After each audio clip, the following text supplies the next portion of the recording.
Yeah, I mean, look, at the end of the day, if you write a book, it's fair game to talk about the book. Yeah, I mean, because otherwise you're not talking to Keefe D if you don't have that book out. Right. You know? I mean, I think, too, the other thing is, like, interesting is, like, artists will put shit on social media. They'll go on Instagram Live and say shit. They'll tweet shit. They'll put shit in their records. And then they'll voluntarily go sit down for an interview and get mad if certain shit is brought up that they've already put into it's like pick your poison. You know what I mean? It's like, I mean, one of the funniest things I ever heard, me and Akademiks were talking about this when Ak and Meek Mill were beefing. One of the times that they I was about to say one of the 30 times. One of the 30 times they were beefing.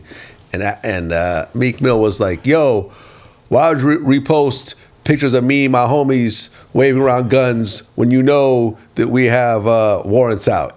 And it's like, you posted them? You're mad at Akademiks over reposting the shit that you posted yourself. Like you posted it yourself. Yeah. Like I just can't understand this logic. I can't get my head around this. It makes no sense to me whatsoever to say that. Yeah. But yet he said it publicly. Yeah. It's like, but you did this. People can find this. You're mad that Akademiks reposted some shit that you should have never posted. Right. Okay. Okay. How often do you do an interview, and whether it's because you might have a personal relationship or because you don't want to stir up some shit, or where you'll remove something like proactively on your own so it doesn't come out? Does that happen often, or does it sometimes, but like maybe somebody crosses a line, you're like, you know what, I don't want to. Well, but it's up to me to steer this interview. Right. People think people like you and me don't do much. We just sit down, we talk to people. How hard is it? Anyone can do it. No, it's not that easy. It takes a lot of preparation, and it takes a lot of skill, and it takes a lot of practice, and it takes a lot of relationships and time and everything else like that. So I already have a game plan coming into this interview. Like we do a lot of research that leads up to everything. So generally, you don't really get that many surprises. And if you do, I'll be like, hey, I'm going to cut this out. This is going to bite you in the ass later on. Yeah. So every so often it happens. Not that often, but that's because I steer it a certain type of way. Is like your research process has to be insane though, because your interviews are so in depth. Yeah.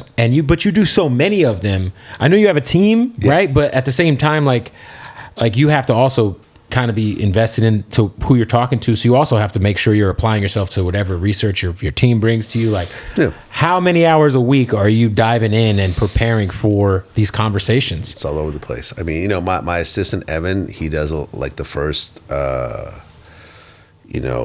draft of the research, and he's been working with me for so long, he has a pretty good idea about where I'm going.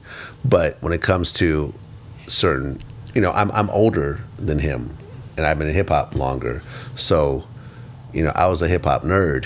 Yeah, you have different cultural context to certain interviews. Yeah, sure. but beyond that, it's like since I was a teenager, I've been buying every XXL and double. For sure, me too. I still got them in storage right now. Yeah, I don't have that. Yeah, I got all of them in storage. Yeah, you're a better man than I am.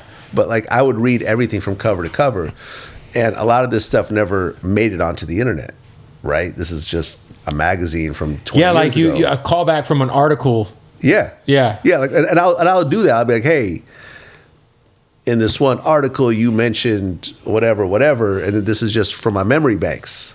Right. And or watching you on TV Raps, stuff that isn't on YouTube. It just isn't on YouTube anymore. You have to have experienced it at the time. So, and also a lot, can be said about kind of experiencing music as it comes out for the first time.